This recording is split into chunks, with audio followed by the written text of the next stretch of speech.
The Lantern That Waited. A parable about fidelity. I. The Temple and the Promise. Long ago, nestled in the folds of emerald mountains, there stood an old temple called Still Light.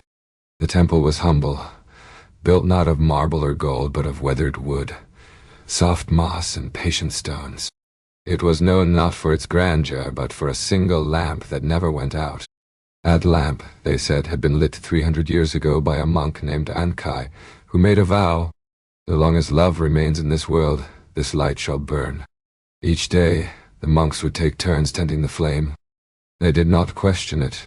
They simply cared for it, like one waters a plant or greets the morning sun. Among them was a young novice named Ryota. He was quiet and steady, but his heart stirred with dreams beyond the valley. He read of great teachers who traveled across kingdoms, spreading wisdom like fireflies in the night. He longed to follow that path, to do something bold, something vast. One evening, while trimming the wick, Ryota asked the old abbot, Master Ishin, "Why do we guard this little flame? Shouldn't we be out there changing the world?" Master Ishin smiled. "You may one day find the world changes through the flame you choose to keep, not the one you chase." Ryota frowned, not quite understanding, but he bowed and stayed. The Flame and the Seasons. Years passed. Ryota grew into a man. His hair darkened, then grayed. His hands, once soft, grew calloused from years of sweeping snow, chopping wood, and shielding the lamp from wind. He never left the temple. Others came and went, some in search of enlightenment, some in retreat from pain.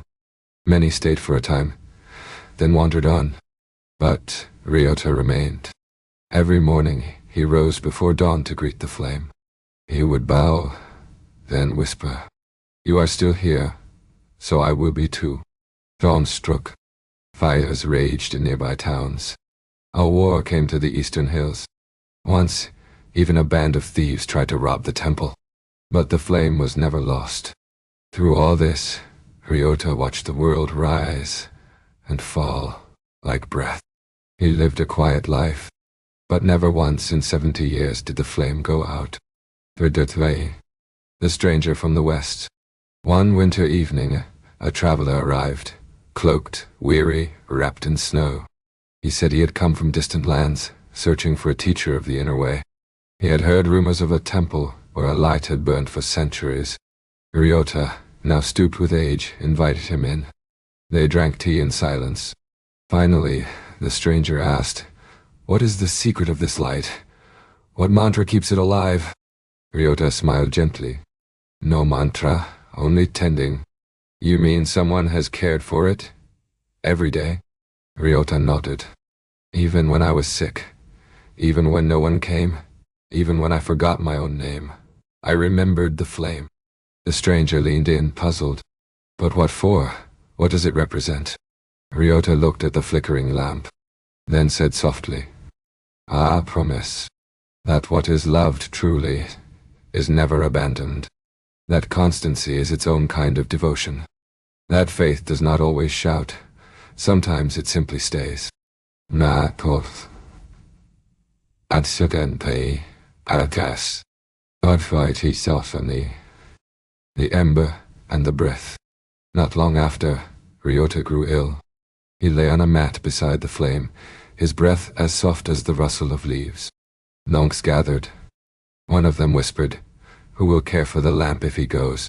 Ryota heard this, and smiled. He gestured for a piece of parchment. With trembling hands he wrote, "The flame was never mine. I only held it while I could. Now you hold it, not with fear, but with love." That's an odds. And with that he closed his eyes. The flame flickered once, but did not go out. The light that endures. Years turned to decades. The stranger who once visited returned often, becoming a monk himself. Children who once saw the lamp on visits with their parents grew old and brought grandchildren. Generations passed. Still, the flame endured. When asked about its meaning, the monks would simply say, "It is the light of fidelity, not to a person, not to a belief, but to the sacred act of keeping something alive, long after the world has forgotten why." Einstein. A closing reflection. Fidelity is not always a grand vow shouted before the heavens. Sometimes it is the quiet tending of a small flame, through rain, through doubt, through silence. It is not duty, nor obligation. It is love that does not need an audience, a promise that keeps itself. And when the world forgets what is holy, fidelity is what keeps the altar warm.